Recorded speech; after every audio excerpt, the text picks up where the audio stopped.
Welcome to our live show today with Rabbi Shalom Hammer.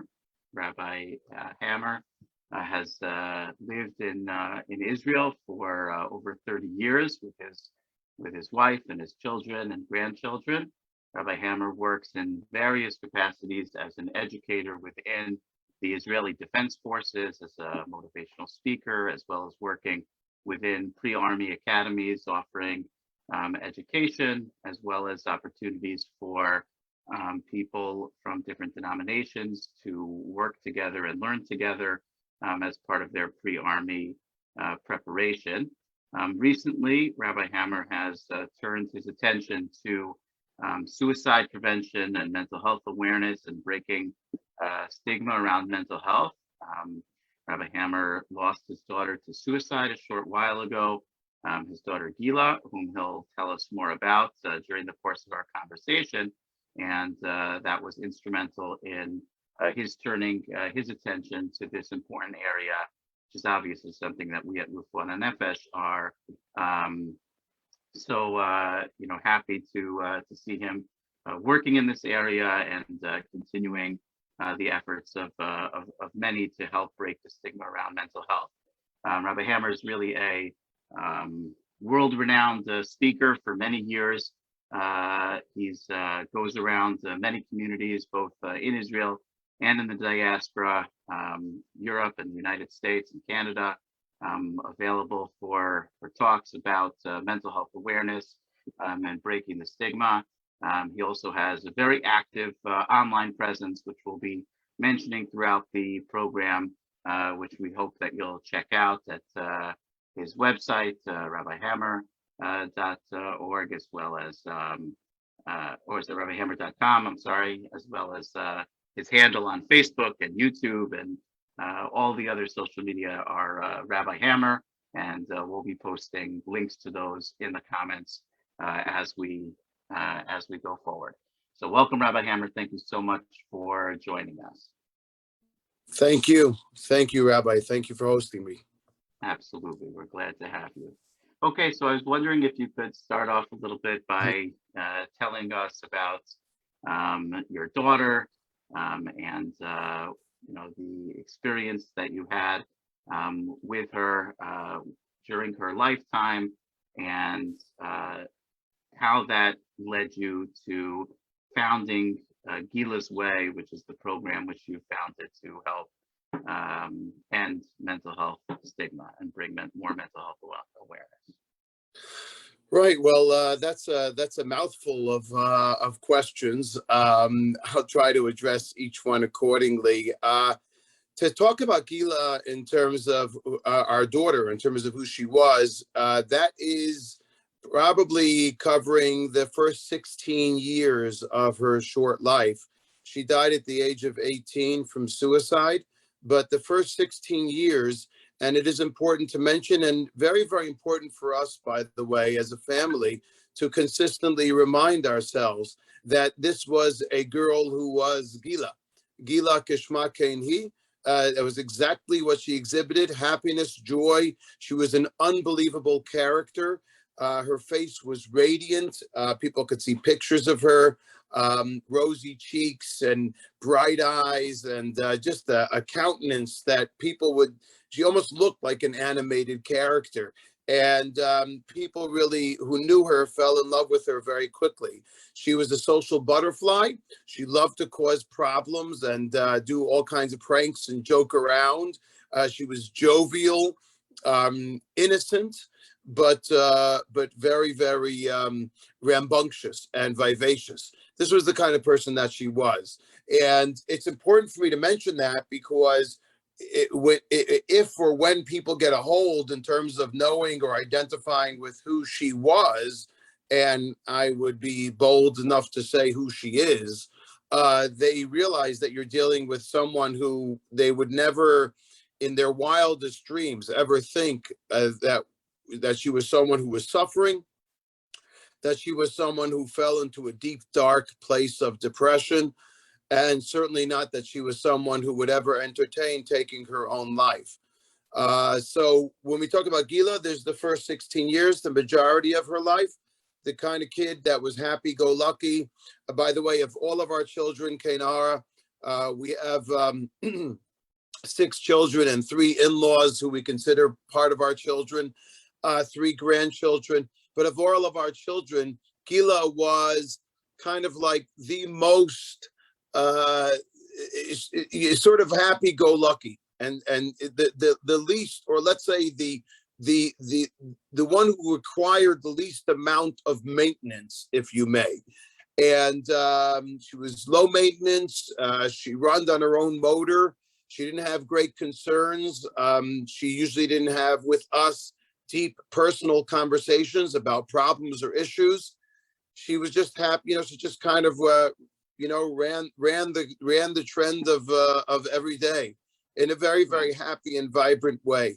And yet, as those who are listening, of course, are aware, for the last year and a half of her life, that was completely spiraled out of control and went into a whirlwind, which tragically led to her demise. Right. So before we get to that, if I'm not mistaken, a new series of books that you've written and published are really dedicated to people getting to know the first 16 years of her life and understanding a little bit about the lessons that you would hope, and if I'm not mistaken, specifically children would be able to learn from thinking about her life. Is that correct? Absolutely. In fact, when I almost immediately after Shiva, after our morning period, I was already, the wheels started rolling, and you start to think very, very strongly, how exactly am I going to commemorate this wonderful person? Certainly when it's your own child, God forbid, no one should ever know.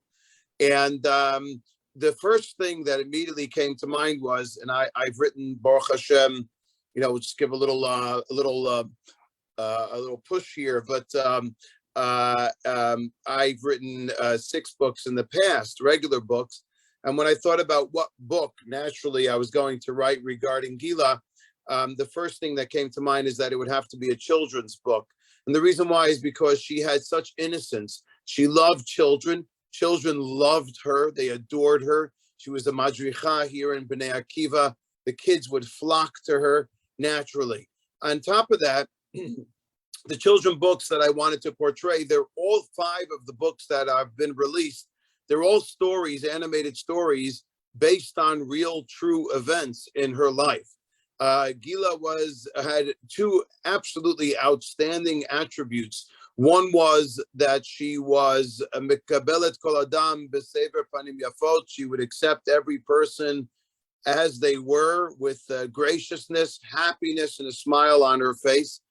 And she also was danat kol adam lekaf zechut. She was not judgmental, and certainly did not see people based on their externals. She saw the value of every person based on their inner essence. And she sincerely believed that every person had something to contribute in this world. And these stories are really about those attributes, characteristics, qualities that Gila exhibited to those around her, and to teach children to continue to see the world that way as Gila did, and as she would continue to like people to do as well.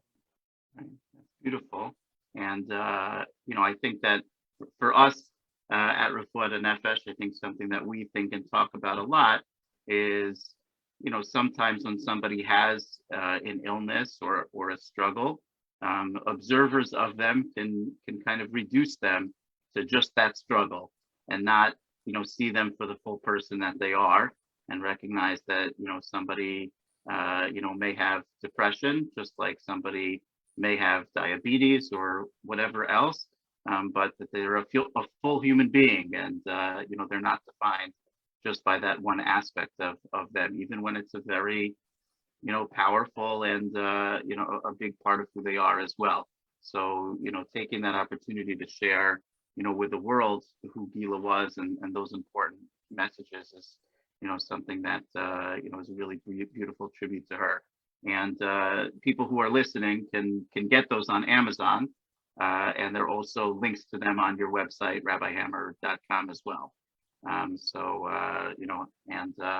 do actually have one of your books from your things that you've written, not about Gila, and so I can attest that those books are high quality as well. A book that you wrote, Divrei Torah, that you shared with your son over WhatsApp when he was in his IDF service.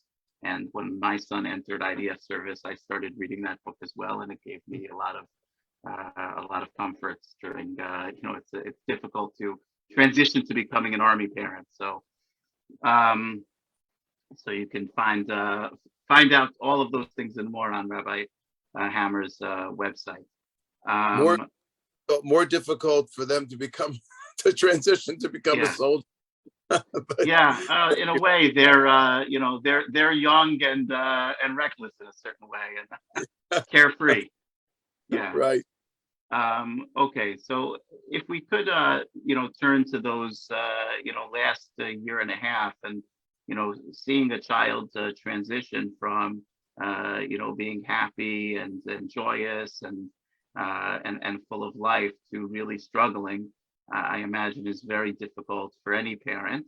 And I think that it would be helpful for, those people listening, whether it's about themselves or their own children, to try and understand what were the signs, what were the things that you first saw, and how did you, go through that transition from thinking, oh, I guess she's struggling with something, to realizing that there was a very serious, difficulty that she was having.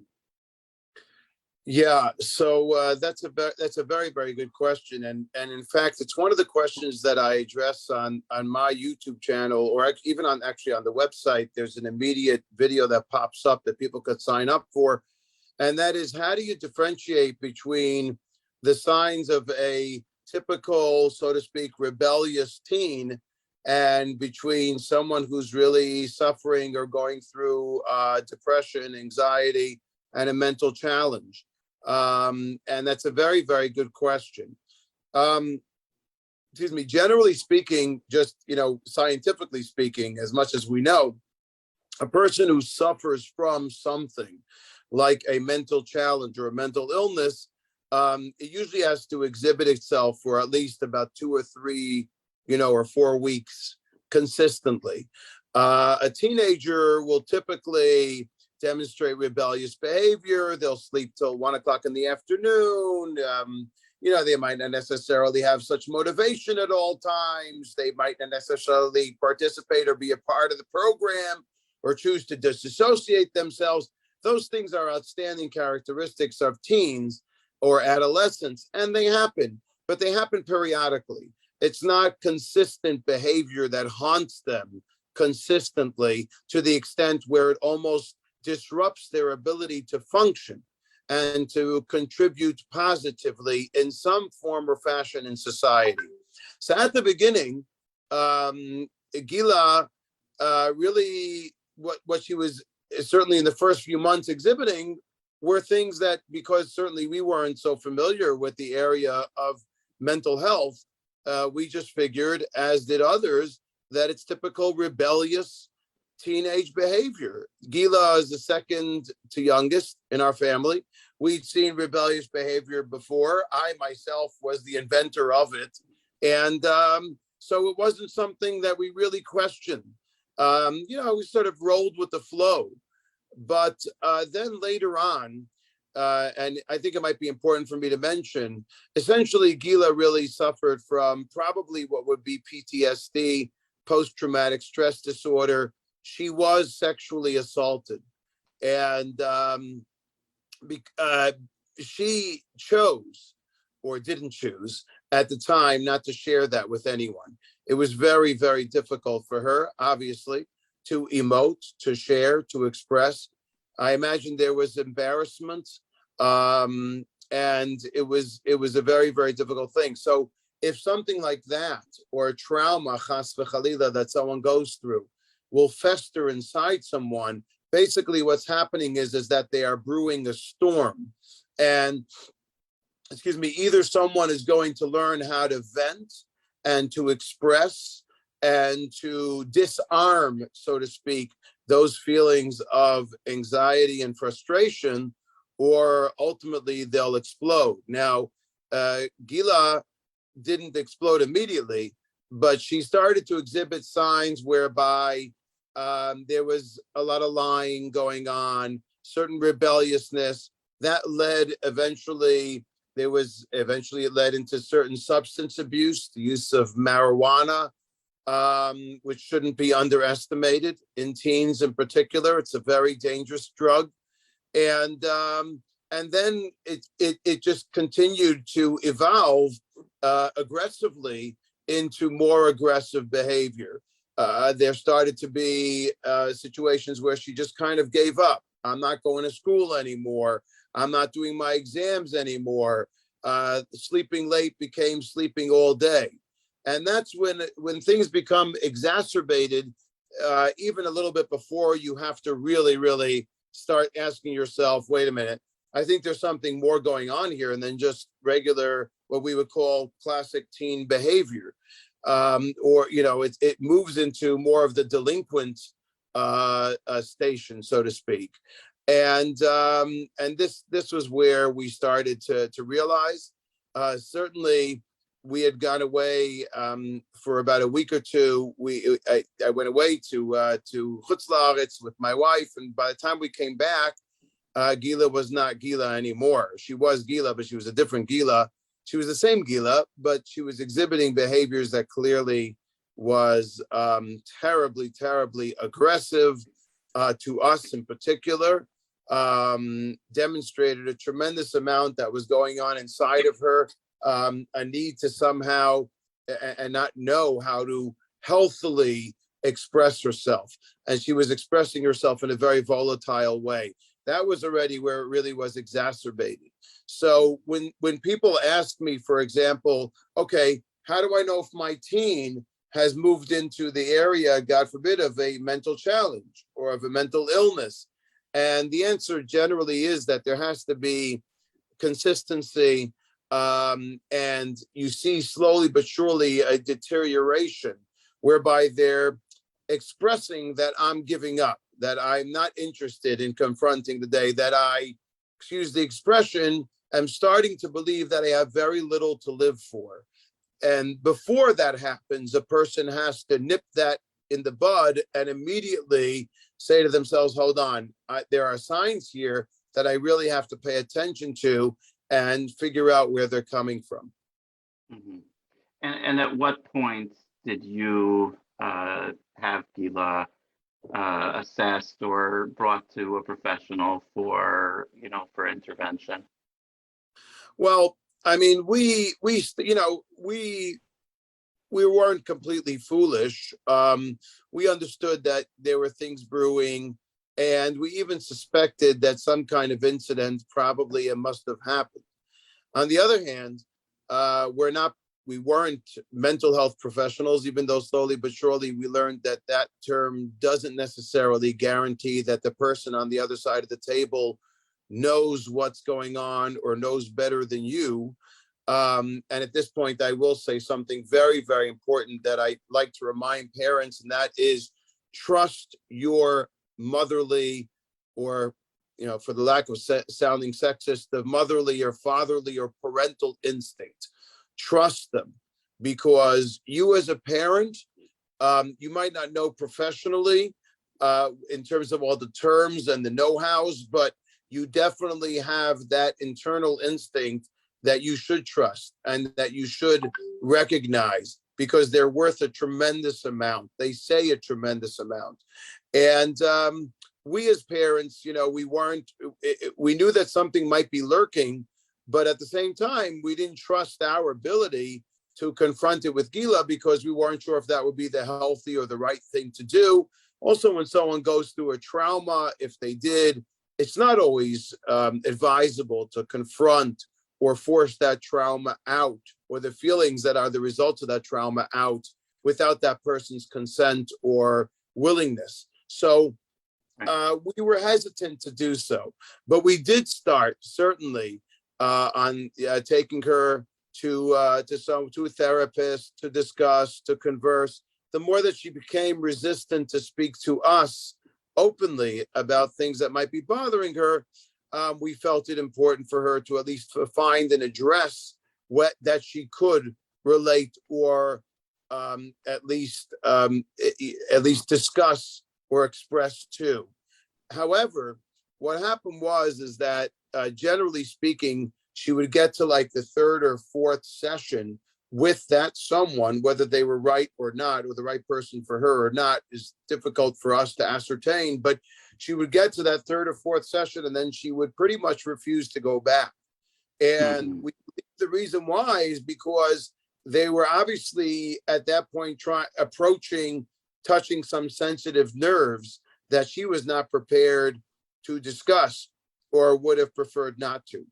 And so what happens is that that problem and that assault and that trauma that she experienced continues to be exacerbated and to fester within. And that's not a healthy chemistry. Right, absolutely. Yeah, I just want to pause for a moment to let the people viewing know that please share any questions that you have. You can share them either in the comments on the Facebook Live, in which case we'll share your questions directly by name, or if you prefer to ask a question anonymously, you can email it to info@refuatanefesh.org, and then we will share the question anonymously. But please feel free to ask questions of Rabbi Hammer. So, going through this difficult time period, looking back and now talking, as you very often do, to parents, as well as just community members and peers and all kinds of people who may encounter somebody in their life who begins to struggle through something. So what are some of the key, takeaways or lessons that you would want somebody to be aware of, to as you said, to be able to nip something in the bud, notice it earlier, intervene at a different stage? What are some of the lessons you hope people will take away? Well, first of all, like I said before, I think it's really, really important to trust your instinct as a parent. There used to be a program years ago, not that I'm that old, but Father Knows Best. I remember it.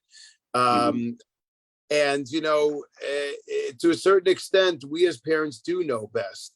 That doesn't mean that we shouldn't seek professional advice and that we shouldn't heed a professional call. But at the same time, it's important for us to trust who we are. And we know our children best. And we really care about our children more than anyone else in the world, sometimes including themselves. And so, it's important for us to sensitize ourselves to that. That's the first thing. The second thing is it's extremely important for people to understand two things. Number one, when a person struggles with a mental health illness, in as much as possible, you have to or should try to view it as any other illness that a child could have. And that means that while it might not be blatant and it might not exhibit itself in a physical manifest, it's there. And it's something that's curable, that you can help, that you can solve, that you can deal with, and that you could teach them that they can deal with, which is even more important, with time, with the proper care, with the investment. Having said that, it's extremely important to plant in the back of your minds and ultimately to get this into the mind of your teen or your adolescent or child, that the majority of people who die, Rahmana litzlan, from suicide do not want to die. They want to live. Particularly, it has been proven in adolescence that they have obviously their brains have not been fully developed. They are developing in a very rapid, aggressive movement, and they have a tendency to see the world in a very narrow way.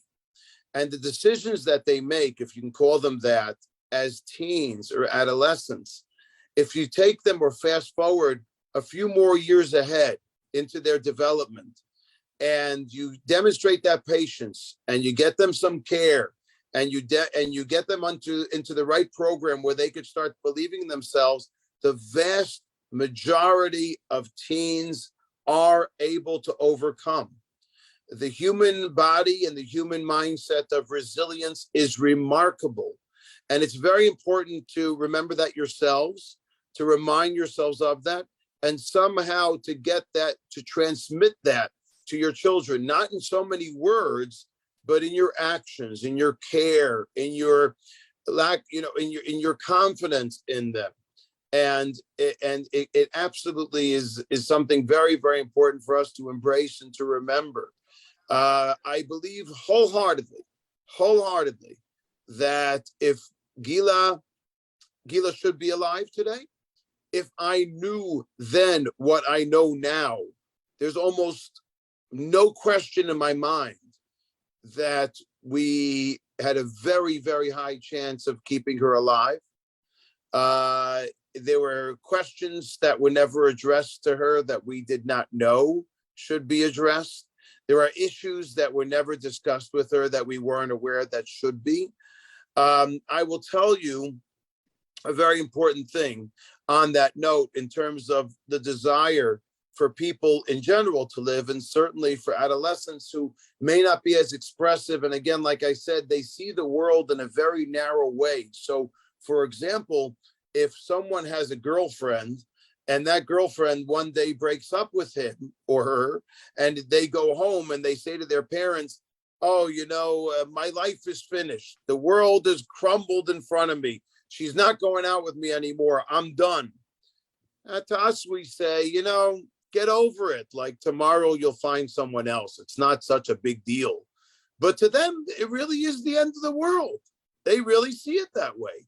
So to them, that's their vision or lack of it thereof. And we have to take that seriously. We have to understand that. But having said that, just to give an example with Gila, I could tell you that she died she was actually at a therapy session with 11 other girls and with 2 psychologists present. And one of the psychologists who were present running the group that Gila had been part of already for a few weeks.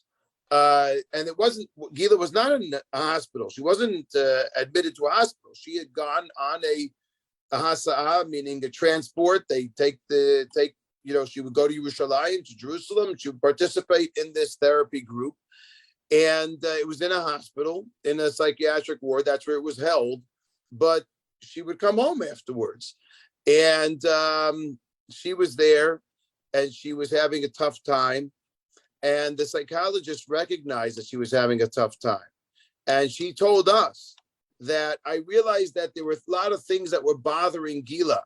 And I should have taken her straight to the emergency room during the break. They had a break, and Gila went over to her and said, can I go outside for a minute to smoke a cigarette? And she said to her, yes. She was worried about her, she said. I told her, yes, but come back immediately. And Gila never went downstairs. She died from that floor. And that is how she met her end. Now, the reason why I tell you this is because I am absolutely convinced that her going to that psychologist and saying, can I go smoke a cigarette outside, was her way of calling to that psychologist's attention, who she knew. Mm-hmm. Please ask me to stay, or ask to come downstairs with me and smoke a cigarette with me, or to stand with me there. And had she done that, had she responded that way, that was Gila's calling for support, calling and crying that I am in a bad state and I need someone there with me. And unfortunately and tragically, that didn't happen. Now, that's important for me to tell everyone out there, because usually when someone is contemplating or in a very bad place, they will throw out signals, red alerts, that they want someone to recognize what they're going through. They want someone to help them. And if that someone is anyone who will throw them that lifeline, they won't kill themselves. They won't do what they're about to do. They won't attempt to damage themselves, because there's a sense of hope that someone's there and cares about. That's what they're looking for. They're looking for a sensitivity. They're looking for that love at that moment, that someone is reaching out, and I am here with you, and I can share that pain with you so that you don't harbor it on your own. Kevin Hines, okay, who everyone who knows about suicide and the potential of suicide or attempted suicide knows his story. Kevin Hines jumped off the Golden Gate Bridge in San Francisco. And I think he was like 17 years old, maybe a little older, but he describes how on the bus ride, he had decided he was going to jump off the bridge. On the bus ride over there, he was crying like a baby because he was obviously disturbed at what he was contemplating to do. And he says, I was waiting for someone on the bus to come over to me and say, hey, what's wrong? What's going on? Is everything all right? How can I help you? And he said, instead of that, the few people who were sitting in his immediate confines were actually bantering about him and making fun of him, that what's going on? He's crying in a public bus. And that's when he decided that he was going to go through with it. And he says, the moment that he let go and from the bridge, the first thing that came to his mind was, oh my God, what have I done? I want to live. And that is the vast majority of the cases. Survivors demonstrate that the vast majority, statistically, of those who survive attempted suicides, number one, attest to the fact that they wanted to live and they didn't want to do what they did. And number two, most of them heal and have productive lives later on. So it's very important for parents to remember this and to consistently remember that they are, and the people around their child or around the person for that matter, who is suffering from deep depression or considering chas v'chalila, these measures, that those people are lifelines, and they consistently have to remind that person that they are. Right. Wow. Very powerful. Those are very important messages. And, I think that, something that people experience, maybe not like those passengers on the bus who are, making fun or light of somebody's pain, but sometimes a certain sense of, discomfort or who am I, or it's too private or it's too personal. And, the importance of having the courage, I would say, to, to step into somebody's world and say, I'm here and I hear you and I see you. And, I care about your life. It takes an amount of courage to do that. And it's, I think, only with awareness and talking about it and thinking about it before that moment that people will be girded to take that step. I just want to remind the people listening before we move forward that Rabbi Hammer is a very prolific speaker, has a lot to share about this issue as well as many other issues. You can find out about having him come to your community or in other ways accessing the materials that he offers to help break mental health stigma through his website, rabbihammer.com, and his social media handles on YouTube and Facebook and all the other places is Rabbi Hammer. We have some links to those in the comments on the Facebook Live. So, we only have about 25 more minutes, but Rabbi Hammer really has a tremendous amount to share about this important issue, as well as many others. So you should please look for him and reach out and find ways to bring his important education to your community. I want to take a step, into the question of stigma and how that played out in your family. Obviously, at this point, your family is speaking very openly about what Gila went through, and being able to, talk about, even the fact that she suffered from a sexual assault is something which many people shy away from, sharing publicly. And as you said, that's the kind of thing that leads to festering, which can lead to devastating results. How did the process go within your family in terms of deciding to speak openly? Is that something you were already speaking openly about during the time that Gila was suffering, something which you only came to after her death? As I'm sure you're familiar, some people, when the notice of death go out, they won't write a cause of death when it's death by suicide and those kinds of things. So I'm wondering how that played out for your family. Yeah, well, that's an excellent question. Look, I mean, and that brings up another very, very, very important note for parents out there as well.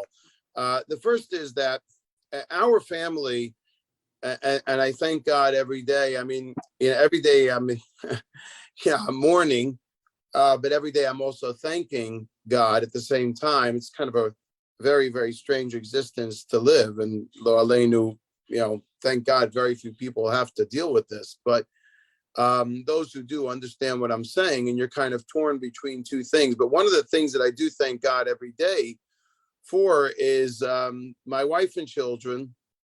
We have always been people who have conversed openly.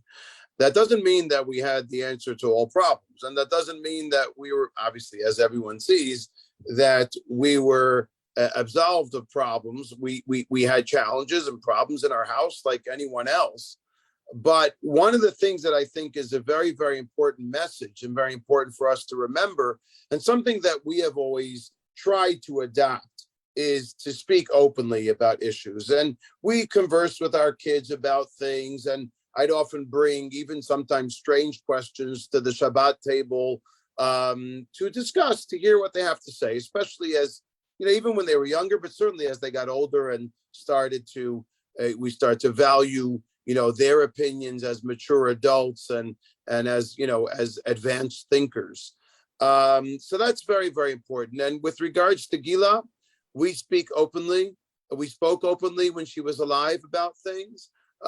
We openly planned together how we could help her.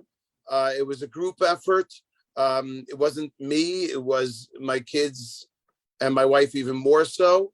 And it really was something that all of us, we consistently do. We continue to do so. And, with regards to speaking about mental health and about suicide, and even when Gila was alive, we didn't speak to the people who didn't need to know at the time about what was going on with Gila or what she went through. And I want to get back to that in a second, but we certainly conversed amongst ourselves. And it's interesting because at the beginning, kind of in the middle already, but when things were evolving and you saw a pattern with Gila slowly forming that was dangerous at some point.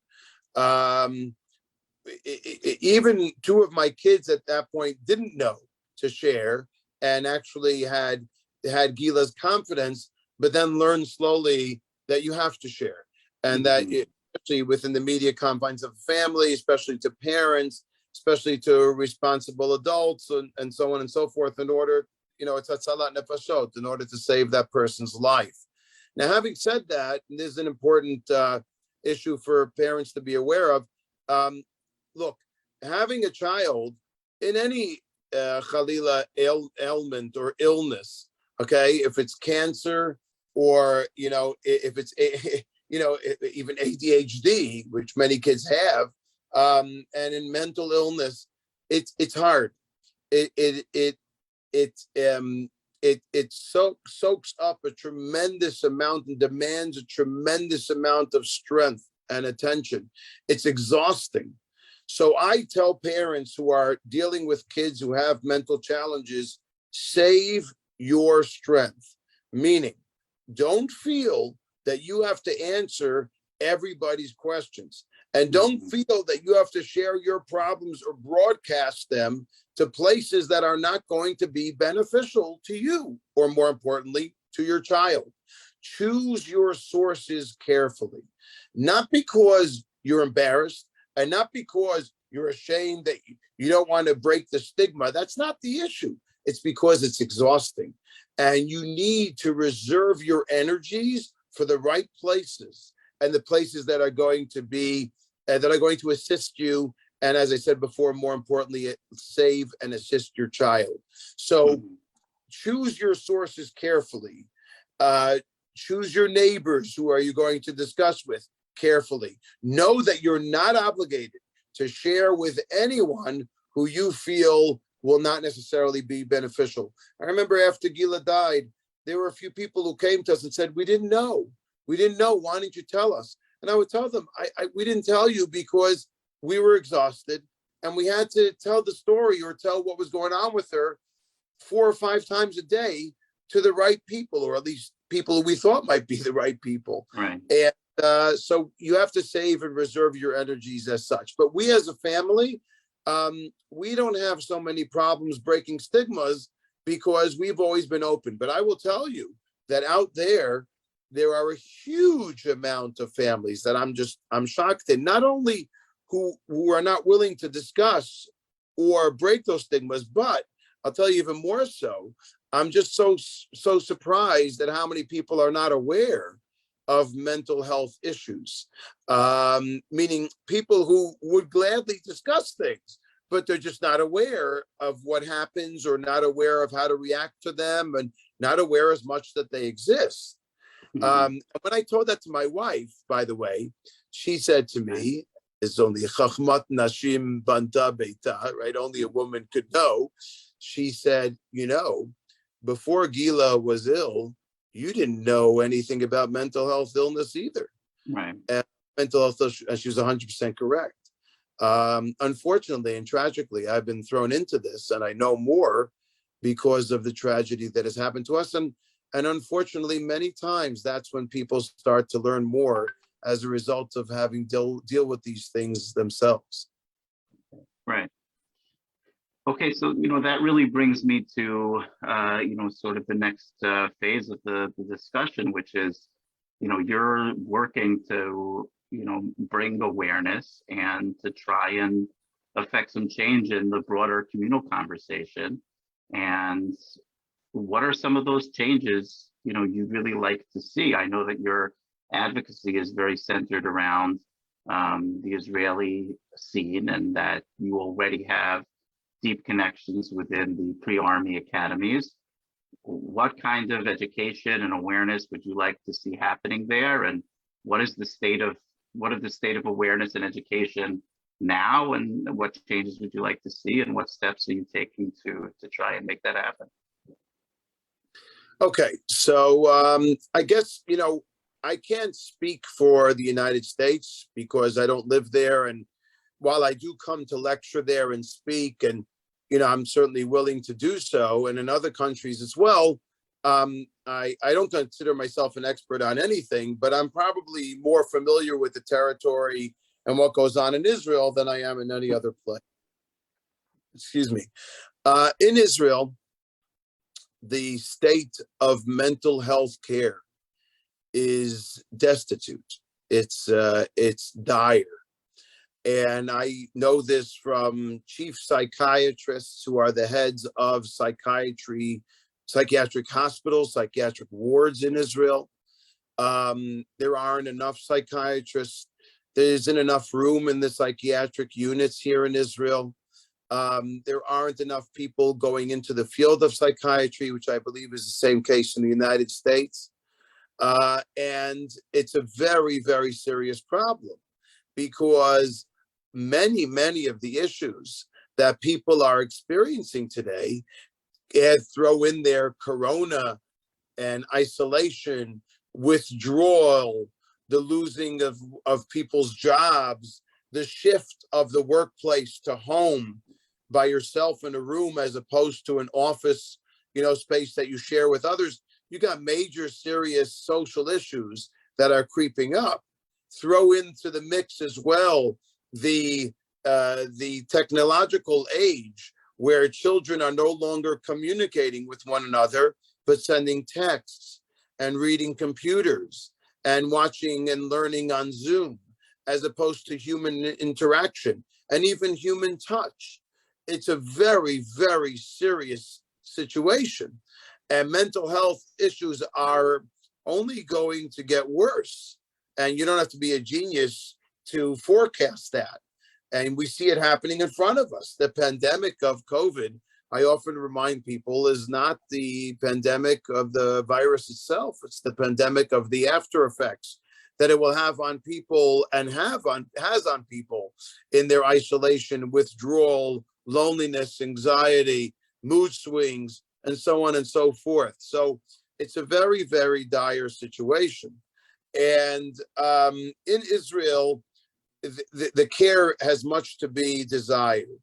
On top of that, and because of that, or maybe hand in hand, there are so many mental health professionals here in Israel who are not open and don't discuss and aren't necessarily trained to know how to discuss certain things. For example, suicide. Suicide is a term that should be used because it's a reality. Just like years ago, people would not utter the word cancer. That's ridiculous. Cancer is an illness. We're not happy that it exists, but it does exist. It's a reality. And the more that we face the reality, the more chances we have of solving it or of disrupting its progression. And the same thing with regards to mental illness. We recognize that suicide is a symptom of certain mental challenges that exist.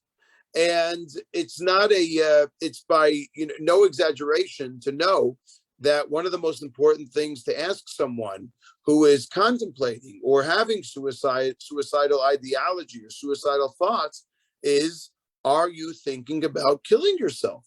That's a very, very important question to be asked. And the reason why is because when that question is asked, it unloads a burden from that person's shoulders, and they say, oh, finally someone understands me.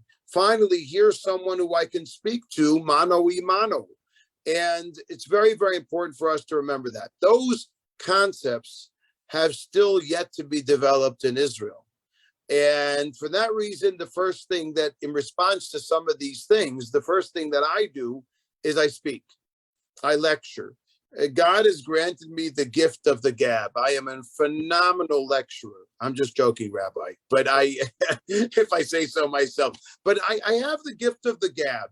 People have certain gifts. I'm terrible at other things, and I'm good at certain things. This is one of the things that I'm good at. And I just was reflecting over Shabbat, by the way, how, I mean, you don't have to be a genius, but I guess it's just so strange and so painful at the same time that, to me, the only way to make sense, if you may, of Gila's demise is to understand that her death was, in a sense, a calling to my shlichut, to my mission, that this should not happen to other people again, that this should not happen to adolescents. And so that's one of the things that I do, is I speak. And I go all over the country here in Israel, particularly, as you mentioned, Rabbi, to pre-military academies. And I'm a lecturer in the Israeli army. I speak in the army about these issues because one of the fastest growing rates of suicide is in the army.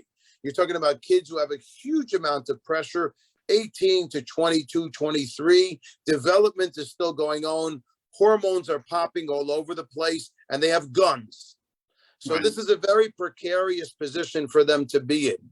And if they're suffering and they don't feel that they have someone to talk to other than their 22-year-old commander or their 22-year-old sergeant who doesn't necessarily or doesn't understand mental health and is not sensitive to those surroundings, you have yourself a serious problem. So that's the first thing that I do. I speak and lecture, and I call it Gila's Way, so that people should learn from the tragedy that I deal with and that Gila's end brought her, and that I deal with every single day.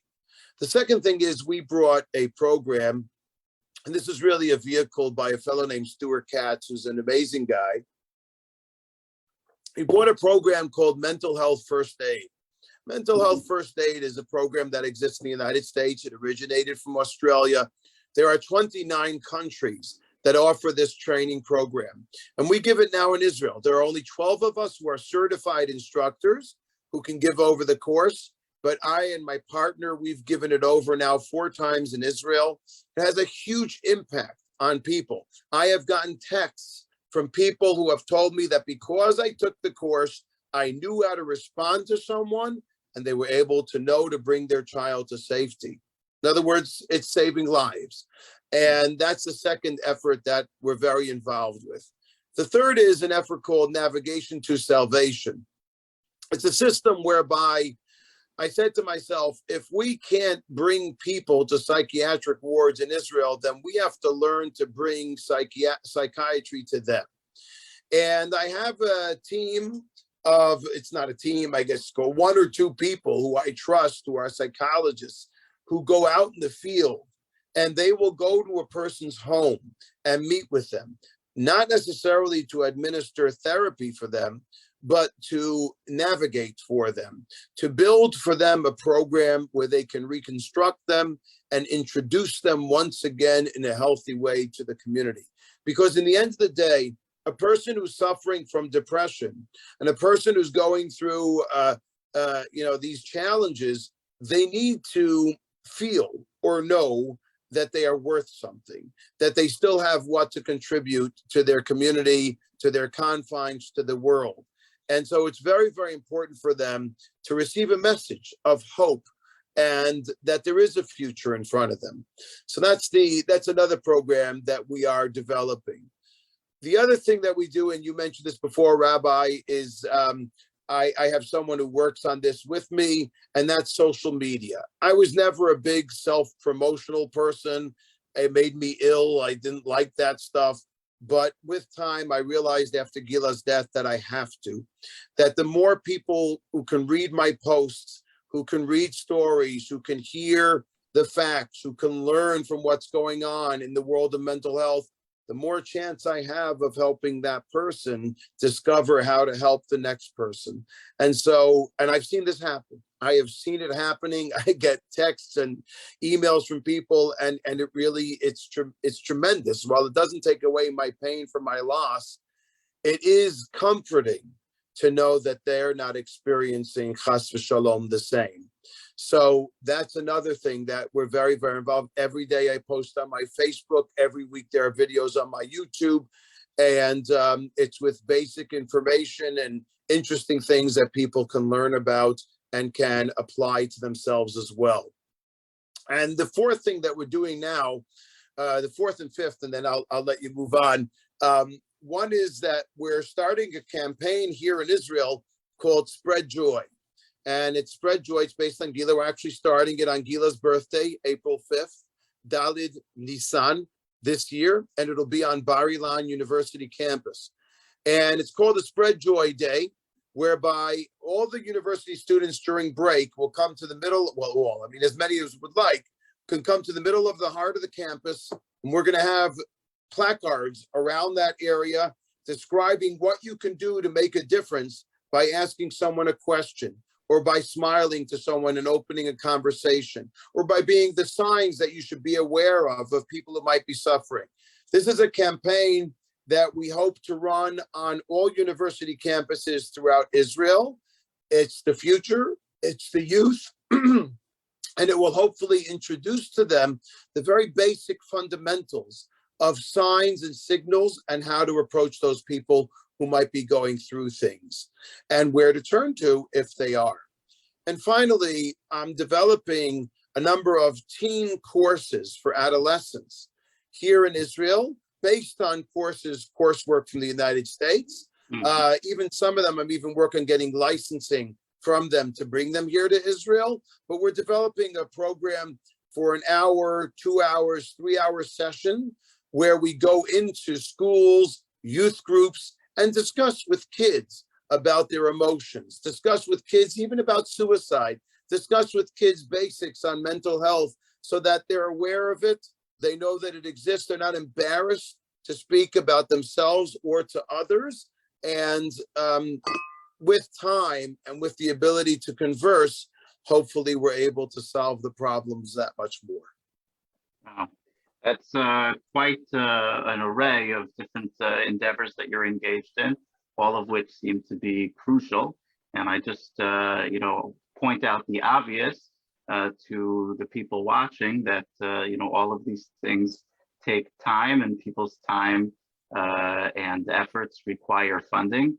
And, you can make the donations directly to Gila's Way to help fund these important programs through Rabbi Hammer's website. Again, that's rabbihammer.com, and really would be something that you could do as a participant in his efforts by donating and helping to fund these important efforts, the training of staff and the translating of programs into Hebrew, and the having people available to go out to all of these different locations. All of these things are incredibly time-consuming endeavors, and we really want to support his important work. So you can find out more about his story. You can find out more about Gila. You can find out more about mental health awareness and stigma by going to his website. But one step beyond that, you can also support the efforts by donating. We are, going to end at this time, and I just wanted to say, thank you so much. I know that you mentioned before how exhausting it can be to share, and when you're in that time of crisis, you really need to conserve the energy and share only where it needs to be shared. And the fact that you've taken upon yourself the exhausting task of continuing to share after your daughter's death, because realizing that we all need to hear these messages now when they can really save lives and improve lives is really a true testament to your character and your family's strength. And we really thank you for everything that you're doing, and look forward to seeing a world in which these issues are discussed and dealt with in an open way, so that everybody can get the help that they need and deserve as robustly as can possibly be available to bring them back to health and back to joy. So thank you so much for everything you do. Amen. And Rabbi, thank you very much for hosting me, and thank you to Refuat HaNefesh, to your organization, your work, your concerns, your investments. We're all in this together. Mental health doesn't discriminate. It's in all parts of the world, in all communities.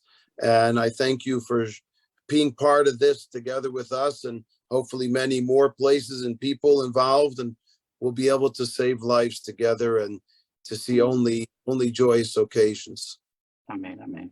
Okay. Thank you so much. Be well. Thank Have you. a good rest of the night.